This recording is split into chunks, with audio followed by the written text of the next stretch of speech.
What's up, everybody? Welcome back to the Martian and Ozzy podcast. This is our 10th podcast, and this week we're going to be analyzing and predicting the Dern versus Rodriguez card going down this Saturday, October 9, 2021. I'm joined by my co-host, Ozzy. What's going on, my man?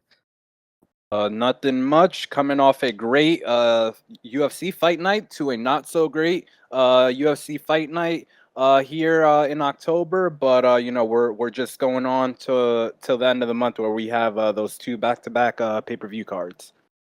Yeah, definitely in a pretty rough stretch of UFC fight nights. I guess it's all going to be okay, like you said, with those 267, 268 pay-per-views, but um, you got to question the strategy to stack those cards so heavily, and then these cards before it are consistently weak. So, thank God for betting odds, right? Who the hell would watch these fights if it weren't for bets? Oh my God, I'm saying Jesus. And last week, the favorites did very well. Only two underdogs won. Doghouse should have won, but I predicted all 12 fights correctly. So Oof. got to do a little bit of a victory lap there, Yep. and do a quick recap of your bet MMA. How much did you profit? Just over 6.5 units on 14 units outlay.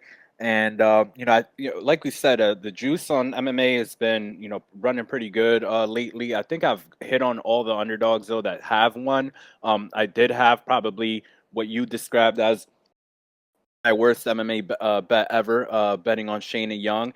I figured she just avoid the clinch, in some way, shape, or form, and be able to punch Stephanie Egger and just box her up. Didn't happen, obviously, but other than that, Jared Gordon 4 unit bet came through for the boys. So a bunch of us, much of us that we work with, guys that we talk to, were on that. Jamie Malaki came through, came back after that a little bit of a tough first round. Douglas Silva, won there, and then obviously we should have got that win with Kyle Dawkins and that Jocko win. And I described that Cowboy Oliveira line way too wide. He should have won. Last 30 seconds, he pissed that fight away. Plus 170. Make that bet every single time. But yeah, 6.5 units. Really, really good night overall. Yep, 2.71 units for me. 48% ROI. Ozzy clocked in at 47. So I hope the guy can, improve his game a little bit, because I hate to just keep outdoing him proportionally like this. But he hit the nail on the head with a lot of these spots. Malarkey and Gordon, great underdogs. Was able to add some more in those live lines. Make sure you're taking advantage of those live lines. Those guys were like 3 to 4 to 1 underdogs after round one. And, that should do it for the recap of last week. We're going to get right into this card. A couple fights got canceled. Trezano versus Skelly, Staropoli versus Pickett. Sam Hughes fell out of her fight. And we're down to 10 fights. So this card isn't too great. And just a quick disclaimer, I do have like a cough. So I apologize if you hear any coughing or, whatnot. I'll be muting my mic as much as I can. But we're going to start things off in the lightweight division. We got Steve Garcia as a big favorite, minus 320, taking on Charlie-Ontiveros. We're not going to spend a whole lot of time on this fight because Ontiveros isn't really a real fighter, in my opinion. This guy is like role playing out there. That's how I would describe it. He's got that bullshit karate striking style. That's not going to work in the UFC. He's a bad grappler. He doesn't offensively grapple. He's been finished in all 7 of his losses. And I mean, this is dangerous for this guy to be in the UFC. I mean, he's going to get hurt. He's going to get severely injured if he keeps fighting. So Steve Garcia should make easy work of him. He's a big lightweight. He's a pretty solid offensive striker from that southpaw stance. And the dude is just aggressive. So I think Garcia is going to get up in his face, throw strikes, land that left hand, and just swarm him for a finish. And it really wouldn't shock me if Garcia knocked him out in the first 90 seconds or something. So even though Garcia inside the distance is like minus 120, minus 125 now, I still think there could be some value because I just really expect Garcia to just run through this guy without much resistance. So, what are your thoughts on the legend Charlie-Ontiveros, Ozzy? Ontiveros, I mean, you look at his fights, he's quitting a bunch of them. He gets like, hurt in strange ways, multiple times. And, I don't think he has too much here for Steve Garcia. Garcia, I was surprised that he got grappled so easily against Luis Pena and was just so bewildered on, what to do. But this guy has fought pretty good competition overall. I thought he was a prospect. when he got that Joe Warren fight back in Bellator. But I think he can maybe do some stuff here. He's up from 135. He used to fight at 135. Now he's at 155, really growing into his body. But he's a nasty dude. He throws good shots to the body, good knees, good elbows. If you want to see a old school fight of his, watch him versus Ken Moy at Bellator 123. Just an awesome fight, and you see how much of a savage he is. So I mean, I think it's this is a fight for him to just dominate and finish Charlie. Sometime in the first or second round without too much resistance. Hopefully, he doesn't get too overconfident because Charlie is long, 6'2", 76-inch reach. So maybe he could put some heat on a punch or two. But Garcia's got a rock solid chin, so I heavily doubt that will happen. Yeah, I think Ontiveros can only win by knockout. So the money line value is still in the favorite here. I think he's finishing Ontiveros cutting more weight down to 155 here, so that can't be good for his chin. The guy's probably going to go to sleep here. That's going to move us on to the next fight in the women's strawweight division. We have a late notice replacement fight. This is Luby Gonzalez minus 235, Silvana Gomez-Juarez plus 194. I'll let you start this one off, Ozzy. What are you thinking about Juarez coming in here on short notice? So watch some of her fights. It looks like she just like skirts the outside of the octagon for the most part, throws straight shots, likes throwing calf kicks. And here she's fighting another girl in Loopy who they're more or less the same size. But Sylvania, am I saying no, Sylvana, yeah. Sylvana's 36, about to be 37 years old. She does train at um Brandon Moreno's gym. So I don't know what her overall improvements are and like how serious she is. I think I saw a bunch of pictures of her though in the like past few months and for a while now, maybe even dating back to Moreno's title fight where she's like traveling with them and training with them. So maybe she's getting better here. But I feel that Godinez, I think honestly the line I was looking at it initially when it was diving down below minus 200 and I was interested in Godinez, but now it's going close to minus 300. I think that is probably a bit wrong just because Godinez doesn't overwhelm you at all for the most part. She's not overly quick for me. I think she could probably take this girl down, but I don't think she will just because like Mexico versus Mexico, so they're gonna want to strike. And if they are striking, I don't think there's that much that is differentiating them. Although Silvana did used to fight at 125, she's at 115 now, so maybe Godinez will have more of a speed advantage than I'm anticipating. I'll pick Godinez here, but if the line keeps shooting up, goes like well over minus 300, I do think that some value will open up on Silvana's side, but it's a strange fight for sure. Juarez is actually technically from Argentina. So Yeah, but she trains with the Mexican. She trains in Mexico. true, All true. right, She's got she that trains Mexican in. blood. Imagine what Aldana and Grasso do to this woman during sparring sessions. I mean, I feel like Juarez is one of those fighters where like a gym teaches her the basics of offense and then just is like, okay, let's give you a fight. It's time for you to take a fight. And I'll tell you though, Godinez, she does train up in Canada, so there could be some beef there. Bad Low vibes. key, the Mexicans don't like it when you leave there and don't train down there with them. I'm telling you, I know this. Canadian MMA, terrible, terrible streak they're on. I believe Mike Mallet or whatever the guy's name was will probably Fuck turn that that guy. around.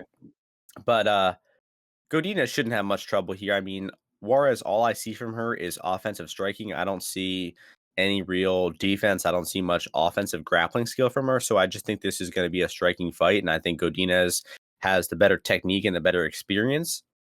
I do agree that Godinez is kind of slow, though. I mean, I was kind of surprised how slow her punches were rewatching that Jessica Penne fight. But uh, I think that Hughes was a lot more live than Juarez is, and this line is kind of similar. So I feel like the value is on Godinez here. I'm not interested in Juarez at all. I think the only way she wins is by decision. So you might as well just play her decision line. And I don't think Godinez is going to have much trouble here. So I'm picking Godinez to outstrike her to a decision. Um, Going to move us to the next fight, featherweight division. We have Damon Jackson as the minus 200 favorite taking on Charles Rosa plus 160. I'm using FanDuel's lines today for some reason. I usually use Bet Online, but I know you have some takes on this fight, so go ahead and talk about the leech here, Ozzy. Yeah, so I mean, Damon Jackson, he's fought a lot of really, really solid guys in the UFC. He's a big, tall, featherweight, 5'11", 73-inch reach. He succumbed to that pressure and those body shots that Topuria, put on him, and he showed that his wrestling isn't like top of the line when he's fighting Bektik. But coming in here against Charles Rosa, I mean, Charles Rosa, like I said back before with the UFC machine with like Impa versus Harris, and I mean Charles Rosa is a regional UFC fighter. There's no two ways about it. He beat Justin James, split Elite, decision, split elite level decision, talent.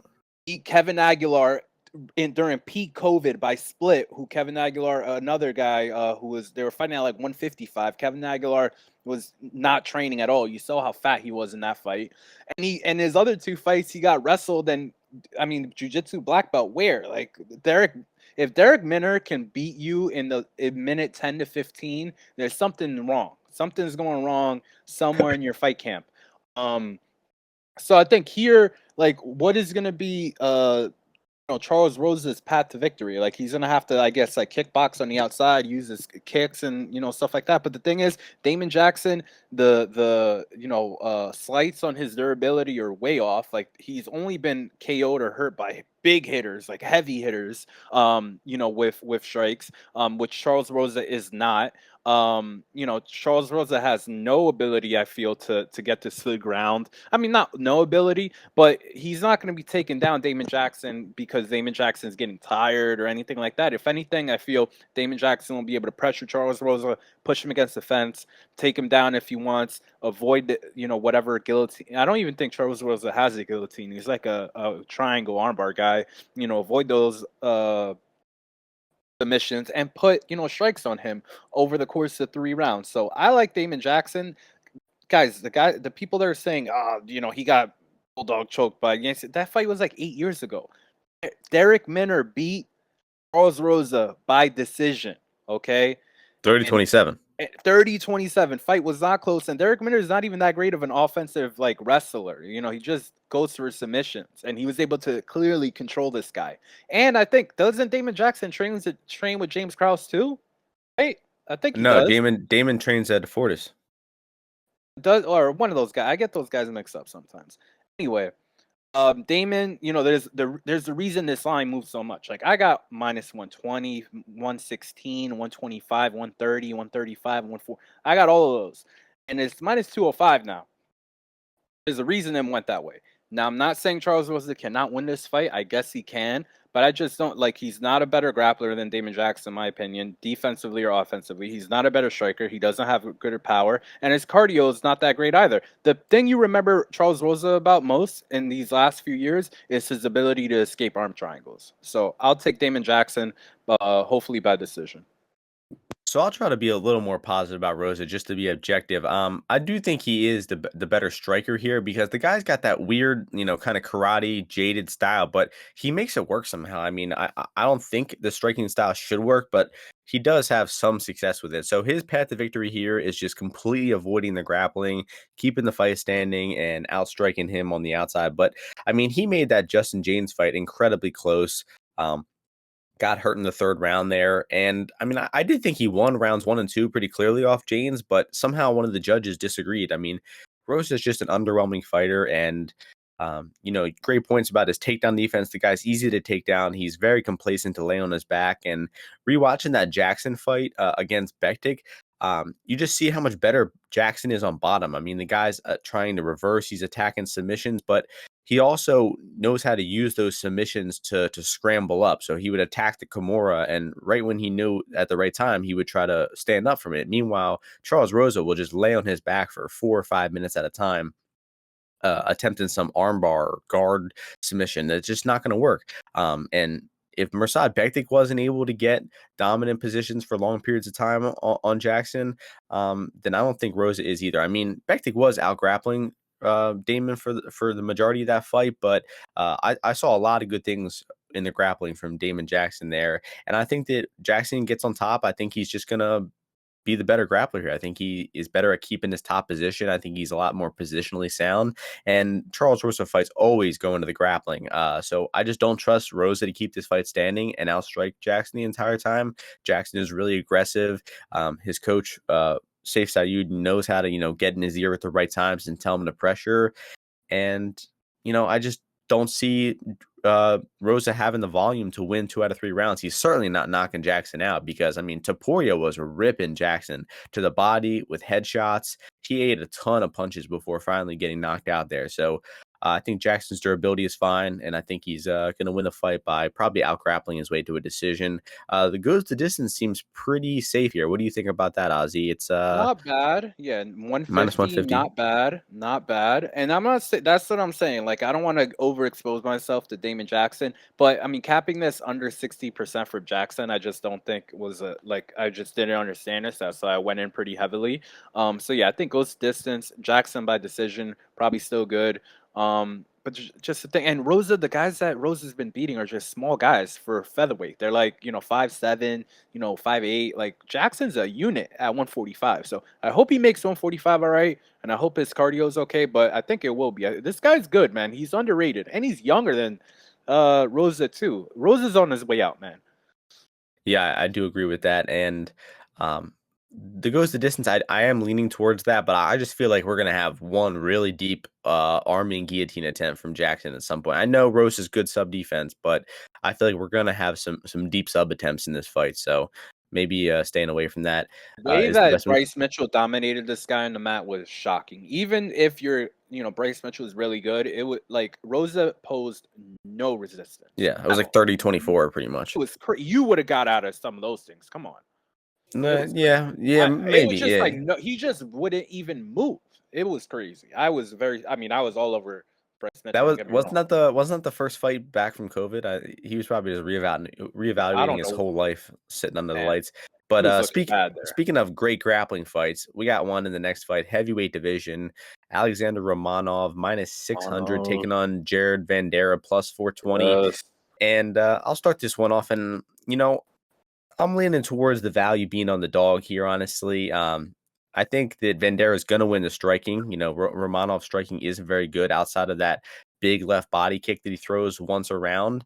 You saw Juan Espino even landed some punches on him. So I'm pretty confident that Vanderaa is going to win the striking here. The guy pumps out solid volume. You saw him outbox Justin Tafa, eat some big punches of his own. So Vanderaa is going to win the striking. It really all comes down to his takedown defense.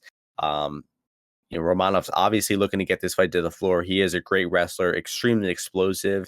And Vanderaa was taken down 2 times and pretty much dominated on top by Sergey Spivak. So I know it doesn't look good for Vanderaa here, but Romanov's last fight against Espino, man, that left such a bad taste in my mouth. He wasn't able to control Espino for long periods of time. He slowed down really badly in that fight. And I feel like if Vanderaa can survive that first top position by just, staying safe, laying in half guard, not really doing too much, I think that if he gets this fight into rounds 2 and 3, I think those takedowns are going to be a lot harder for Romanov to get. And I don't know. I just feel like Vanderaa is live here. If you bet him at plus 450, when the fight is standing in the striking, it's going to look like a good bet. If the fight gets out of round 1, I feel like it's going to look like a good bet. And I just don't rate Romanov finishing that highly in round 1 here. So if I had to have a concrete opinion on this fight, I would say that Romanov isn't going to finish in round 1. That's my hot take for the fight. So I can Sounds see. good. Yeah, go ahead. Romanov, the real Moldovan monster. You was here in a few weeks back. This guy was calling Spivak the No, this guy, the real Moldovan monster. I agree. Look, I agree. I think that Vanderaa can pose some resistance here because Romanov, for the takedowns, you just got to think heavyweight MMA. What are the takedowns going to look like? And with the takedowns that I think Romanov will probably get on Vanderaa early, it's probably going to be some single legs or some trips where Vanderaa is going to be able to be against the fence, more or less. And, the finish positions that Romanov needs are going to have to be very solidified positions. So the starts round 2 or even the over at very low juice or plus money is is okay, I think. But on the feet, if Romanov's cardio is any better, I don't think that Vanderaa actually poses that much of a threat, just because his striking is just super slow. It's like, not even if you say it's like okay volume, it's just like he's not really throwing a lot of things quickly. Like that Tafa fight, those guys were in slow motion overall, over the course of the fight. Just, Tafa just can't move. Like, he's a knockout artist who, after he gets, he's a bully. Like, once you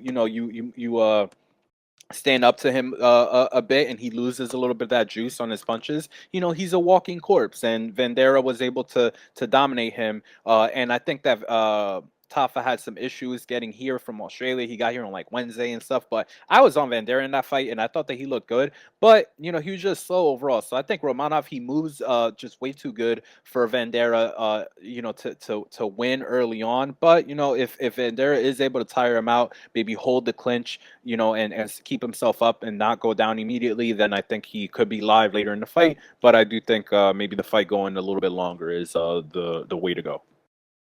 And one last thing I'll say is I'm leaning towards Romanov winning by knockout over submission because in the Spivak fight, Vanderaa was just eating ground and pounding. He could have rolled over, given up his back, given up the rear naked choke, but this stubborn motherfucker just laid there eating ground and pound until he got knocked out. So I feel like he's not the type of guy to roll over and quit and give up a submission. He's not going to tap to a forearm choke or anything like that. So Romanov knockout is the pick. Knockout round 2, I'll say, is the pick.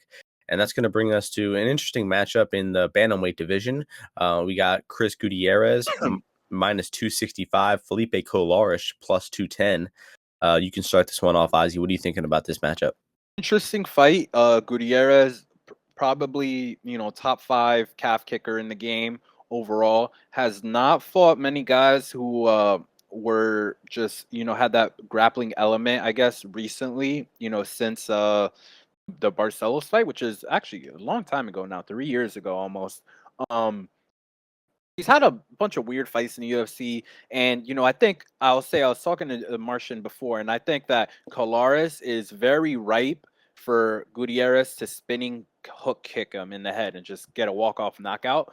But if that does not happen, he does succumb to pressure a little bit. He backs up. I think the obviously the Freitas fight is probably the best parallel, to this here, because they have a little bit of a, him and Colares have a little bit of the same frame overall and Extremely same style. similar Yeah, analog. very similar guys. Colares has taken a stupid amount of damage in his career, but the thing here is that Gutierrez doesn't really have strong punches. Like, he went to a decision with Ryan McDonald, for God's sakes, and right. So I don't think that Gutierrez is going to be able to hurt him with hands. So it's going to have to be, a head kick, a spinning hook kick, something like that. So I see the angle on Colares.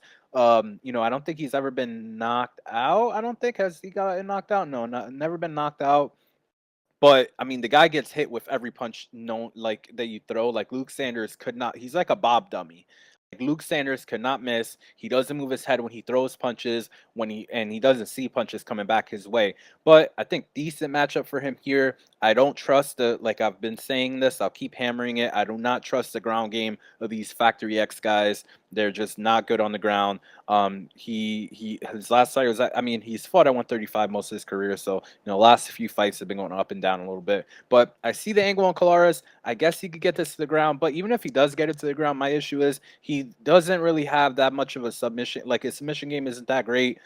His defensive grappling isn't that great. You saw, like, De Freitas, pose him some issues. Montel, Pilarde even had his back, if I remember correctly. I'm not Yeah, remembering he that did. fight He that well. He did. did. Yeah, so, but Gutierrez is just super safe on the ground. So I would probably side with a Colares decision bet here, which is like plus 425, I think, as the best way to approach this fight. Because I just think if Gutierrez is on the ground, he's just going to go full shell and not do much. Yeah, it's good you mentioned the Pilarte fight just now because I think that's really relevant. I mean, we know Pilarte has terrible defensive grappling. He's a terrible off his back. Brian Kelleher just 30-24'd him in the grappling. And Colares, scraped by that decision, really didn't make an easy work of that fight at all. So I feel like if he had trouble taking down and controlling Pilarte, it's going to be a really tough task for him to take down Gutierrez because we have seen Gutierrez showing a lot of grappling susceptibility. The Durden fight, the Freitas fight, the Barcelos fight, but I just think that the striking differential for these guys is so wide in favor of Gutierrez that it's just not going to really be working out for Colares here. Like you mentioned, Colares has no defense. I mean, he's just a magnet for punches. He's going to be getting his legs lit up with kicks. He's going to be getting jabbed, and Colares is just going to have to bull rush his way into the clinch, try to attempt some takedowns, and if he doesn't get them, I mean, he's just going to get beat up at distance the entire fight. So I'm not in love with Gutierrez money line here. It's kind of a question whether you want to plug Gutierrez knockout or not. It's plus 380. I think that's if it was plus 480, I feel like it would be worth a bet. Right where it's at, I mean, I think it still could be worth a small stab because I just expect Gutierrez to be landing at will here. And if maybe Gutierrez has improved his footwork, his takedown defense a little bit, and can keep this fight at range, I see it being difficult for Colares to stay at range for the full 15 minutes with all the damage he's going to be eating to his legs, his head, the body kicks, the spinning back kicks. Gutierrez is a really fun striker to watch. So I hope Gutierrez wins. I like watching him fight, and I'll be picking him to win here by decision. Next fight is going to be in the middleweight division, I believe. I got to get the Tapology back up. Yep, middleweight division. We got Phil Hawes as the minus 340 favorite coming back. Winn plus 260. I'll start this one off, and I like my man Winn here. I think that Phil Hawes minus 340 is pretty crazy, honestly. I think to realize why he's minus 340 here, I think it really heavily relies on his recent win streak. He melted the guy in the Contender Series and Malkoun early, and then he had two kind of, lackluster decision wins over Imavov and Dockhouse. I thought that he definitely improved his cardio versus Dockhouse. That was probably his best performance to date, but he still didn't really, blow me away in that fight. And Hawes likes to wrestle in pretty much all of his fights, but he's facing a fellow good wrestler here, Winn. I don't think it's going to be easy for Hawes to hit takedowns and keep top on Winn here. And I just think the wrestling exchanges are going to be close. Neither guy has a real top game that they can keep opponents down for long periods of time with.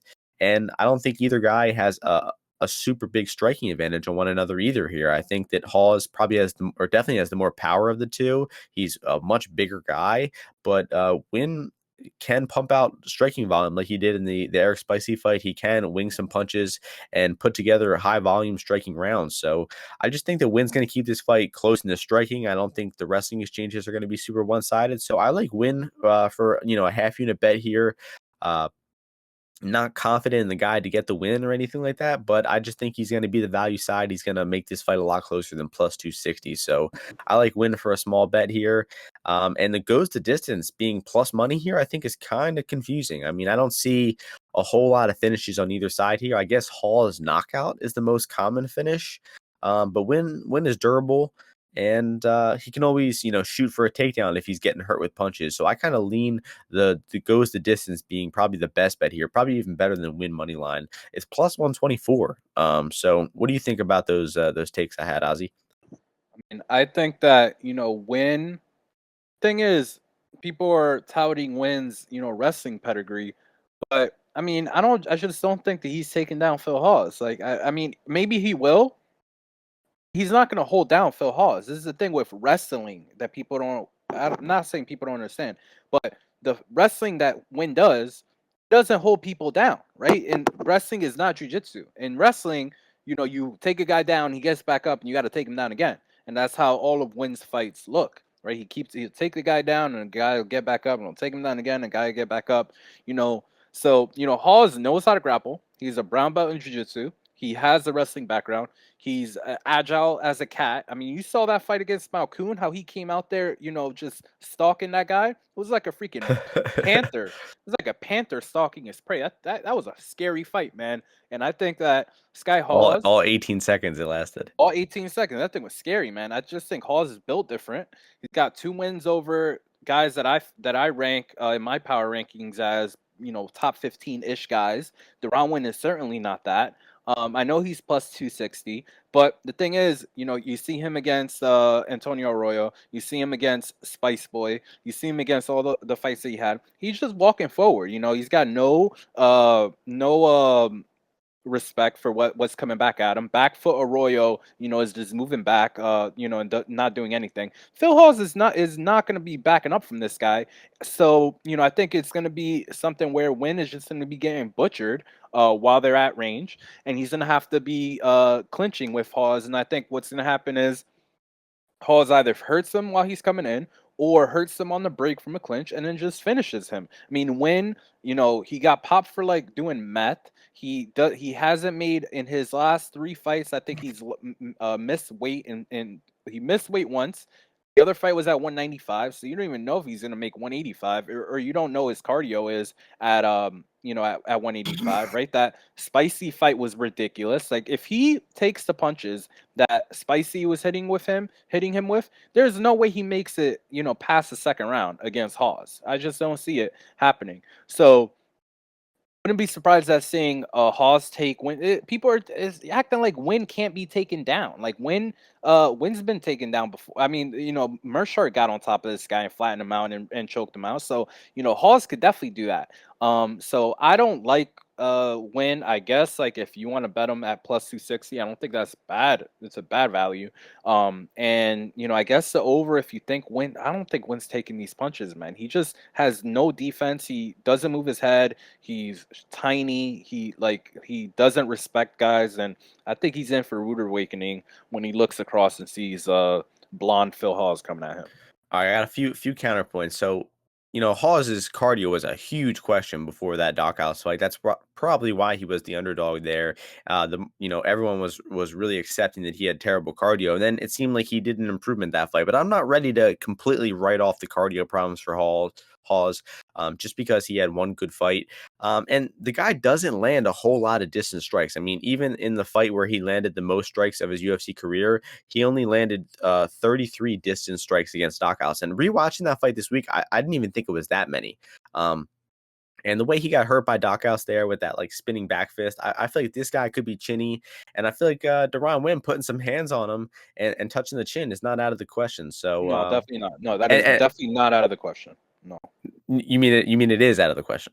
No. I'm No, saying like the thing is like Wynn just he just bites down. Like I'm saying like these guys could slug it out. he's a I juggernaut. just Yeah. don't see Wynn winning this fight by taking Phil Hawes down and holding him down. It's not happening. Yeah. I don't think so either. I don't think he's gonna win via out wrestling, but I think, like I said, all the exchanges are gonna be close here.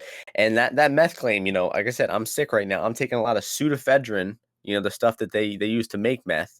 And I probably would test positive for amphetamines too, and I don't do meth. So don't be talking shit about my boy Deron Winn. He's just getting that good Adderall. And Wynn then was going life and speaking, death with Spice Boy, man. That was a bad look. hey, Spicy's cool. I like him. But eating 100 punches from him is not good. Speaking of meth heads, we actually do have a certified meth head in the next fight. Women's flyweight division: Sabina Mazo minus 176, Maria Agapova plus 142. Agapova coming back from that embarrassing loss as the biggest. I think it's the biggest underdog in UFC history, with Shayna Dobson winning that fight. So I'll let you start this one off. What are you thinking about this high level affair? Well, Mazo is back down here at 125, which 135 I guess didn't go great for her when she was getting calf kicked by Alexis Davis. But I just I was a little bit higher on Mazo. I thought that she was like a great bet versus Quiche, and she just looked terrible in that fight. And Agapova's all gas, no breaks. Like she might take meth before she fights, like or some kind of amphetamine. And she's not able to pace herself that well, but she has some skills. She has a big left kick. She has like a decent left straight. She'll punch into the clinch, and she has some decent grappling. So in actuality, I think skill wise, these girls match up pretty closely to each other. So this line blowing out towards Mazo, little strange to me just because they have the same fight experience. I think Mazo has a little bit of a reach advantage on her and just maybe like just a little bit bigger. But I think skill wise they're about equal. Mazo has a better training camp because God knows where Agapova's training at. But it's been a year since we saw Agapova against Dobson. Mazo, to me, all her fights, she's looked exactly the same. Like has not really improved to me in any of her fights. Like from the Moroz fight to that last Alexis Davis fight, not seeing that much improvement from her. She has like a good high kick, and then she'll just peck at you and peck at you with a jab and a straight cross after it. But at 125, I don't think she's great. I think she slows down a little bit.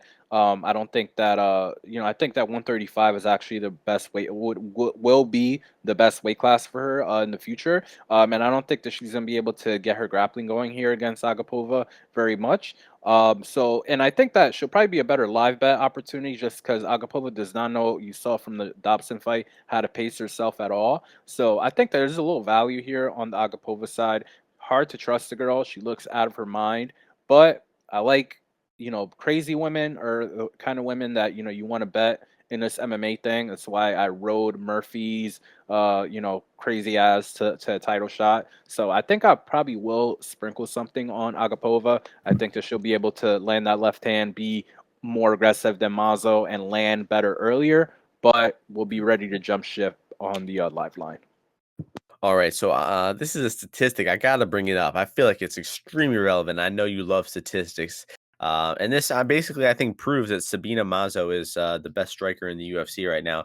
Sabina Mazo averages 21.3 strike attempts per minute at distance. So at distance, she's throwing out basically one strike per 3 seconds. Stud. Extremely relevant, Stud. And I do agree, Yes, though. Go Sabina ahead. Diaz. Yeah, right. I do agree. Agapova is, I mean, plus 157 is really a question of what Agapova is going to do. Is she going to come out stupid aggressive like she did in her past few fights, even though it's the reason why she lost the Dobson fight? Is she going to continue to do that? Or is she going to, calm down a little bit, try to pace herself? And it's an interesting question. I think that's the biggest question about this fight. And I think if Agapova comes out fully aggressive, I think that she will, look like a live dog. She probably will be a pick'em or maybe a favorite in the live lines. But then she's going to slow down again if she can't get Mazo out of there. And Mazo is, I think, a tougher opponent than the women that Agapova have got out of there. That Contender Series woman, Cyphers, Dobson. I think Mazo is better than all of them. So, and I don't think that Agapova is just going to be able to easily outstrike Mazo like she has some of her other opponents. But it's a shame because Agapova does have some speed. She definitely knows some good technique, but she just gets so wild and aggressive that she ends up overextending and flailing herself all around. And the grappling is interesting in this fight too. Agapova did get some takedowns in top time versus Shayna Dobson, and Mazo is a really bad grappler. Once she gets put on her back, she can get stuck there for long periods of time. So it's going to be interesting to see Agapova's approach to this fight. Is she going to incorporate grappling? Is she going to calm down from that aggressive style? So with all the questions, I can't be laying minus 180, minus 170 on Mazo. She's probably going to be a better live bet, honestly. And maybe sprinkle some on those Mazo round 2, round 3 knockout props, because if Agapova slows down like she did, there's a good chance that Mazo just outstrikes her badly in those later rounds and gets a finish. So I'll lean Mazo as a pick, but Agapova at plus 157, probably the side to be on in terms of pre-fight bets. Any other thoughts there, Ozzy? No, not really. Just that Mazo has not really justified her price in any fight that she's been in, other than the Shayna Dobson fight. So Yeah, I had one to unit consider. on Justine Kish decision plus 600. That was an extremely painful bet. You know what I mean? Like, look back at it. Just has not, in none of her fights has she really justified the price. Yep, and that's gonna move us along to, I think, probably the most fun fight on the card, flyweight division.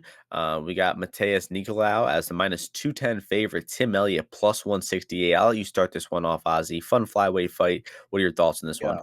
Yeah. So I was, looking back at that, at the Kate Kopp versus Nicolau fight, which was a really good fight, but I think it showed to me, some holes that I didn't think were there on the Nicolau side as much. I think he's just a dynamo in the first round in whichever way he wants to approach a fight, whether it be if he wants to grapple, for that first round, or he wants to strike. I think he's just really clean.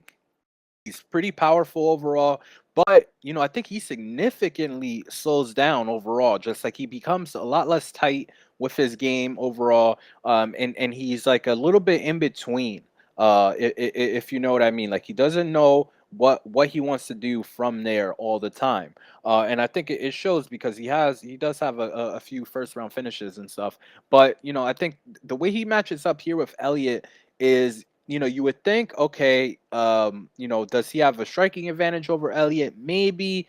But the thing is, Elliot throws a lot more volume out there. Nicolau is much more disciplined in his stance, and I like his shot selection a lot better than Tim Elliott, which I think is a given. Everybody knows Tim Elliott's a wild man. So, um, Nicolau does throw, a decent jab. He has some good follow up shots. He exits the pocket pretty well, and he has some good kicks. And then his wrestling is not bad. I think that he has some good finishes, especially on a lot of his takedowns. And then he has a pretty good submission game, which is why I think him by submission here at like plus 500 is a prop that I think I will have a little bit on. But in terms of the money line side, I do like Elliot here just because I think that his top control is pretty good. Overall, I think that he can get Nicolau to the ground. I think if he gets the clinch here on Nicolau, he'll be able to hit some trips here. I think Nicolau, once you do get grappling a little bit, further into the fight, he starts slowing down, like his agility. It takes a little bit of a hit, and I think maybe the weight cut. I do think that he's a big 125er Sorry. here. Um, but I think it is, the people that did get in on Nicolau early on, maybe that minus 150, I guess, 160 range. I could see why you would want to do that, but at minus 200, I think it's way too big of a price for me to lay, considering Elliott's proficiency in the takedowns, his volume, and his conditioning approach. And that he can mix that all together into a really good 3 round approach here. And with the fight favored to go the distance as well, it makes me think that there is value here on that plus 170 price on Elliot. Just him, if he does get Nicolau to the ground, I do think that he'll be able to stick him down. And Nicolau won't try to get up too much. But the transitions, and that's why I said the submission prop, the transitions on Nicolau, if he is on the offensive side or if they're just scrambling, I do think Elliot puts his head in danger way too much, and a choke here is very, very live. But the guy's super tough, so he'll have to go unconscious from it, so he'll have to be very tight. But I do think that I lean towards a money line play on Elliot, and then maybe a little bit of a hedge with that Nicolau by submission. Yeah, I'm gonna be on Elliott's money line here too as well, and just kind of looking at the maybe how will fight end submission either side plus 320 for like sub on either side. I think there is going to be a lot of grappling in this fight. And you brought up a great point about Nicolau slowing down. I mean, if you look at his past 2 decisions, um, he won round one of those fights pretty clearly against Efrahin and against Cape. But then round 2 and round 3 got a lot closer. He got taken down in rounds 2 and 3 by Efrahin. And when he got put on bottom, he was attacking leg locks, and he didn't look like that proficient in them. And he got taken down at the end of round 3 versus Efrahin and just kind of laid there for the last 30 seconds. And I just think that Elliot's going to make this fight dirty. He's going to make it scrappy. Elliot's a lot more comfortable, I think, in the grappling scrambles. All of his fights involve grappling. He's always in bad positions, flopping all around. And I think that type of chaotic fight favors Elliot, especially the pace. Elliot known for having really good cardio. Only fight where he's really slowed down was the Royval fight, but the guy is pretty known for being able to grapple hard for 3 rounds. So rounds 2 and 3, I think, kind of favor Elliot here. I also agree with your points about the striking. Nicolau a lot more disciplined and like traditional in his striking. Definitely has more power, but uh, if this fight is, Nicolau's typical low volume striking style, landing a big punch once a minute or something, and meanwhile Elliot's throwing 5 leg kicks a minute, pumping out 10 jabs. Um, I think the striking exchanges are going to be close in terms of the judges' eyes here. And I just trust the volume, the output, and the better grappling skill from Elliott here. And I think he's going to be a real live dog to win the decision here. I'm probably going to end up with about maybe 1.25 units on Elliott's money line. It might be more, honestly, depending on if the price keeps going up. But for Nicolau, a guy who he's proven low volume in the striking, he does not throw a whole lot of strikes. I don't think he has a definitive grappling advantage here, and his cardio is susceptible. I think it's kind of crazy that he's minus 210 right now, and I also think that Nicolau, a lot of people thought he lost the Cape fight, losing rounds 2 and 3, that big knee at the end of the fight for Cape. A lot of people thought that swung the rounds. If the judges give that fight to Cape, what is this line looking at? Maybe it's Nicolau minus 160, minus 170. I think it would be a Very lot. true. Yeah, so Very true. I don't understand Nicolau over 2-1 here. I think the market is always, always underrating Tim Elliott. I mean, he was evens versus Espinosa, and he dominated every second of that fight. And he was underdog to Sumadarji a few months ago. I was betting him in that fight. Unfortunately, that got canceled. So I like Timothy Elliott here. He's a madman. He's going to fight for your money. I like him plus 170 for a bet. And Let's ride it. that's going to take us to the co-main event of the evening. It's actually the afternoon. This card starts pretty early. You know that Ozzy first fight 1:30 p.m. Eastern time on Saturday. God. Co-main event, Randy Rude Boy Brown minus 230. Jared Best Fight picks Gordon plus 185. I'll let you start this one off. I think I did the last one. Randy Brown. Randy Brown's my boy. Obviously, he's from New York City. He's Queens too, right? Maybe. Queens, Brooklyn. I think he skirts the line there. Um, right about there. But it's all a big blob. Queens and Brooklyn. Like this should just be one borough.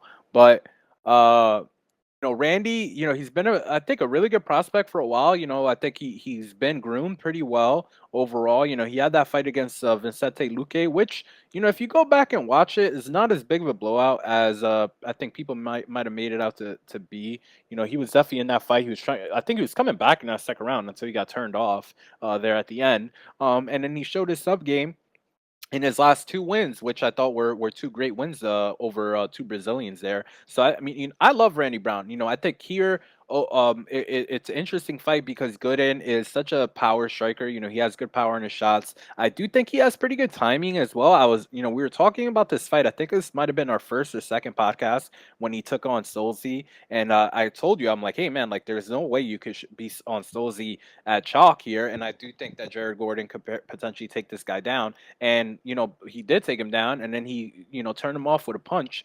I thought that his timing was pretty good there. I think he countered a kick or two of Stolze's pretty well. So I think the thought process here is Randy's chin has been a little bit more or less in the UFC. He has been susceptible to kicks, which I don't know if I've seen too many of Jared Gordon do throw many of those. Their reach here is going to be pretty equal, but I do think that Randy Brown eventually can get this fight closer into the clinch. Will be able to land some good knees on Gooden. Gooden is pretty tough, so I think it's going to be hard to get him out of there. I do think he has decent cardio, but he hasn't been out of he hasn't won too many fights by decision. If I have that correct. Gooden? No, Yeah, very few. Gooden's won very few by decision. And I think that he'll slow down. Yeah, he's 4-5 in decisions.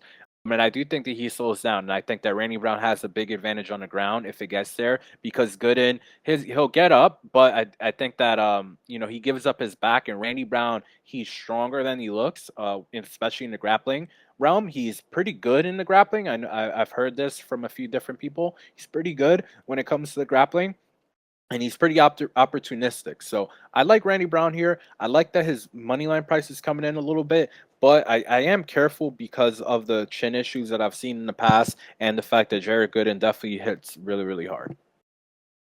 Yeah, I like Brown here. I think, not really considering betting him, but I do think he covers minus 230 without much trouble. And I just feel like Jared Gooden is kind of always knockout over money line. I mean, his knockout is plus 460 here, and his money line's under plus 200. I mean, he certainly isn't submitting Randy Brown. We can pretty much rule that out officially. And I don't think the guy has good enough striking volume or cardio to win 2 out of 3 rounds. So I don't see any way that Gooden wins the fight besides knockout. But even that, I think is pretty low percentage. I mean, you saw Abu Bakr, jabbing him up. You saw Alan Jouban outstriking him pretty badly, especially as the fight went. I'm pretty sure Jouban beat him up real bad in round 3 there. And Jouban retired right after that fight at the age of like 39 or something. So I don't think either of those wins are or losses are very inspiring for this matchup.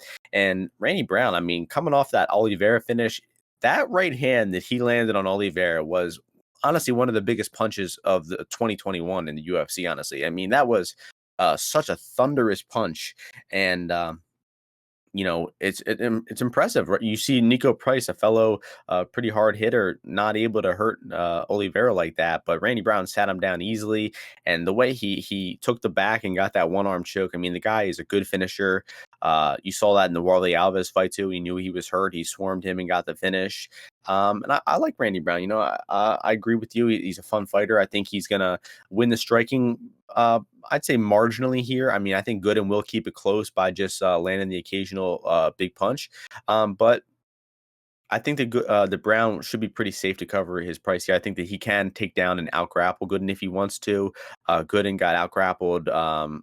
He got put on bottom by Abu Bakr, Joe Ban, Mike Graves out-grappled him. And we've also seen Gooden get kind of chinned and knocked out. Bruno Oliveira put him to sleep. And I just don't think the guy's defense is that great. I don't agree with. I think his shot selection isn't bad. I agree with that, but I don't think he's that fast. I was actually kind of unimpressed with the speed of those shots that sent Stolze out. So if you like Gooden here, just take him by knockout. Brown, I think, has a lot more potential to finish in submission knockout decision. I think he can win in all three ways. So money line value is all over Brown here, even at minus You're right. 230. You're right. I think I should back my boy. The thing is, I just want Brown to, I think he's been getting a little kick happy and Gooden. I think Gooden could counter this guy's kicks, so I hope he doesn't throw too many of those. But I like Randy Brown. I think Randy Brown should be able to. Randy Brown's pretty cerebral. He should be able to pick Gordon apart a little bit. Yeah, and Gooden. this fight should probably finish too. I mean, with Brown being like a multi-level finish threat on the feet and on the ground, and with the way Gooden slows down, with the way he's susceptible off his back, I feel like we should get a round 2, round 3 finish from Brown here. So, the inside the distance could be value too. It's minus 150 on 5 dimes if anybody has access to that. Not a bad co-main event though. That's going to move us on to the main event, a women's fight in the women's strawweight division. We have Mackenzie Dern minus 170, Marina Rodriguez plus 138. And, next week's women's main event, extremely weak. But honestly, I think both these women deserve it to be in the main event here. Dern obviously been working her way up the ladder. I think she's, 5-1, 6-1 in the UFC, a lot of finishes. Marina is a pretty entertaining fighter. Got her first main event fight in their last fight against Waterson, even though it was short notice. So I agree with this fight being a main event. I don't see it going the full 5 rounds. I don't see it going past round 3, but I still think these women deserve the spotlight. So that's my take on that before I get into the matchup. But it is a pretty simple striker versus grappler matchup. Dern is great on top. Some of the best female jiu-jitsu and MMA, probably the best, honestly. But her wrestling is not very good. She does struggle getting the fight down to the floor consistently. Doesn't have a go-to takedown. And if you look at her stats throughout her UFC career, she's only landed I think 3 takedowns on her opponents. Like the Jane Drodoba fight, the Marcos fight, she never actually landed takedowns on either of them. I don't think. Yeah, she didn't land takedowns on either of them, despite submitting her. Same with Cyphers, did not take her down. So she's actually hit 2 takedowns in her entire UFC career. That's not exactly inspiring. But with the way that Marina Rodriguez defends grappling, I just can't put any confidence in her here because when opponents try to shoot upper body takedowns on her, she is pretty good at stuffing those takedowns. She's coming from that Muay Thai background. She knows her way around the clinch. She knows how to dig underhooks. She can fire some knees and elbows in the clinch to prevent her opponents from getting her down. But when her opponents shoot on her lower level or her legs, shooting single legs, double legs, she goes down pretty easily. And I think that Dern hit a nice single leg takedown on Nina Ansaroff in her last fight. And I think that she's going to be looking to do that again here. Dern really needs to focus on avoiding those upper body takedowns. She can't go for that body lock trip. She's going to have trouble getting her down. But if she comes in with the right game plan to attack those leg attacks, like you like to say, Ozzy, I think she's going to get Rodriguez down. And watching Rodriguez off her back, I knew she was bad, but rewatching her, she's even worse than I thought, guys. I mean, she has no idea what she's doing down there. She goes full guard. She goes that body triangle. She's holding her opponent. Her hips just don't move in the right way. you learn really We were looking early. at hips too. If you look at her hips, she's like a freaking rectangle. If you look at her. Yeah, really that long legs, that really weird frame. I mean, in your first few jujitsu classes, you learn how to, scoot out on your hip. You learn how to hip escape. You practice those drills. I don't think Marina has ever hip escaped. She's not doing. She skips the shrimps in the beginning of the jujitsu class. If you guys know what that means, but um, so I just think that once Dern gets on top of her, Marina has virtually no chance to get up. And I think that Dern's just going to slice through her guard like butter and mount her, submit her, rear naked choke, arm bar, arm triangle. I think that there's tons of possibilities for Dern to submit her with here. And you know, there's no mistaking that Rodriguez is going to win the striking here, right, guys? Like when they're at distance, when they're in exchanges, Rodriguez is going to be getting the better of them. But I tweeted this out earlier, and I call it a safety net. Dern can retreat, she can not engage, she can maybe pull guards, she can stay safe at distance, right? She's not going to be in constant danger of getting knocked out. While once Rodriguez gets on the mat, she has no safety net. She can't hold her in guard. She can't defend submissions. She's going to be in deep, deep trouble at all times when she's on the mat. So I just can't pick Rodriguez here. Can't put any faith in her. Her takedown defense is bad. She's terrible off her back, and I just don't trust her enough to keep this fight standing. So I'm going with the grappler. Even though she doesn't have the greatest wrestling, I think she's getting the fight to the floor, and she's going to submit her here in probably round 2 or 3. I'm going to go with. Might happen as early as round 1, but I'll go with a Dern submission round 2 pick here. So what are you thinking about this matchup, Ozzy? Yeah, I like Mackenzie here. I've been trying to be. I always tell you, laying juice on women is bad idea. So I'm trying not to get too overconfident, but just I don't see how Marina's going to be able to stay on her feet and then piece Mackenzie up enough to win this fight because she knocked out Boss, Ribas. but that was a huge punch, and it took 2 finishes to get her out of there. And I just think that Mackenzie, even if she gets like stunned with a punch, whatever, like she could pull guard, like you said, she'll sit her ass down. I was trying to help so many people back in April I when remember. they're telling me that 6% takedown accuracy against Nina Ansaroff, and I'm like, guys, But wait, bro. Not Nina Ansaroff has 91% takedown defense. But Nina Ansaroff was hopping on her leg when Tatiana Suarez is trying to take her. It's like, guys, Mackenzie Dern is top 5 most dangerous women on the ground to ever walk the planet at any time, ever. Okay, as soon as she gets Marina down, she could submit her with anything: arm attacks, leg attacks, covering her mouth, anything, whatever she wants to submit her with, she will. Okay, this girl Wait, will. quick question. Is Carla Esparza in that top 5 as well, you think? Not dangerous. No, Carla Esparza is not. She's not dangerous. You saw those leg locks that she was going for against Marina, just hilarious. Yeah, that was bad. Bad That was bad. decisions. She took a lot of brain damage for those decisions there. But So she put a Yan Shannon in a body bag though, you know. she did put her in it, but China grappling has not made it to China yet. It just No, hasn't they it haven't has gotten not word. gotten there yet. My fault So, for but interrupting. Go back. no Yeah. worries, no worries. But Mackenzie Dern is just incredibly dangerous once she gets to the ground. Like she'll just wrap you up in a bow, right away. Like you saw as soon as she got Nina down, Nina thought about opening her guard. Boom, cut through it. Boom, mount. Boom, armbar. It was crazy. And people were thinking that she was just survive for 15 minutes. That was plus 120 on Mackenzie. All time Crazy. great line. I didn't All bet it. I time. didn't bet it. I wasn't listening. I was still picking Nunez, but Plus 300 on Mackenzie Dern to win by submission. You'll never see that ever in your life again. So here again, Mackenzie Dern is has judo experience as well. So I think if she gets this to the clinch, even though upper body takedowns, Marina can, use her Muay Thai background a little bit. I do think that, Mackenzie has the ability to find some trip takedowns, some arm throws, just whatever there. And then on the feet, Marina, she has very loose shoulders. Like she throws some good right hands at different angles and stuff. But I don't think that Mackenzie is at a big threat to get knocked out immediately. And then I think the cardio of Mackenzie, she's been putting in a lot more work. I don't think that she's going to be panic and super anxious on the feet where she's not going to be able to find takedowns and get tired, if she doesn't have really early success. But I think as soon as she locks her hands around Marina. She's gonna be able to get her down, choke her out, in some way, shape, or form. I think she's pretty strong too for a girl. And I don't think Marina's ever felt anyone like this girl. Like, it's very hard to find a female training partner like Mackenzie Dern. Like, they just don't make them. They're just not built like that anymore.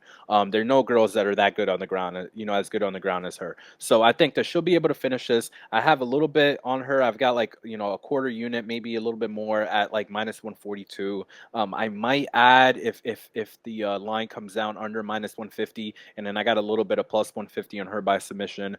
But I'm not trying to get too over my skis because, it would be really funny if Mackenzie Dern is a girl that can't take down Marina Rodriguez. So that would be hilarious, but I don't think that's going to happen here. I think Mackenzie finds the finish within the first 3 rounds. Yeah, I forgot to mention, I do have only track bet so far is on Dern, 2 units minus 142, minus 142.5 technically. I bet 1 unit minus 140, 1 unit minus 145. And I have one more. Oh, yeah. So Dern isn't as good of a wrestler as Ribas, Marcos, Esparza, or Calvillo, but all 4 of those women were able to take Rodriguez down and hold her down for like the entire round. So Dern is better on top than all of them. So I just feel like 1 or 2 top position opportunities is going to be enough for Dern to wrap up the sub here and win the fight. And that's going to do it for this podcast. 10 fights, just over an hour. Definitely, I think our shortest podcast so far, though. And, hope you're all able to get some valuable information to make some money this weekend. And hope you all enjoy the fights and win some bets. Any closing thoughts, Ozzy? No, man, let's get to these pay-per-views already. Yep, I agree. We have a couple more rough fight nights, but we'll be at the end of the month, got some amazing fights. So just hold on to and we'll have some good fights coming up here shortly. But thanks for everyone for listening. Thanks to everyone who supports the podcast. Drop a like, subscribe on YouTube, follow on Spotify, SoundCloud, wherever you listen to your podcast, Apple Podcasts. And thanks for listening. We'll see you all before next week.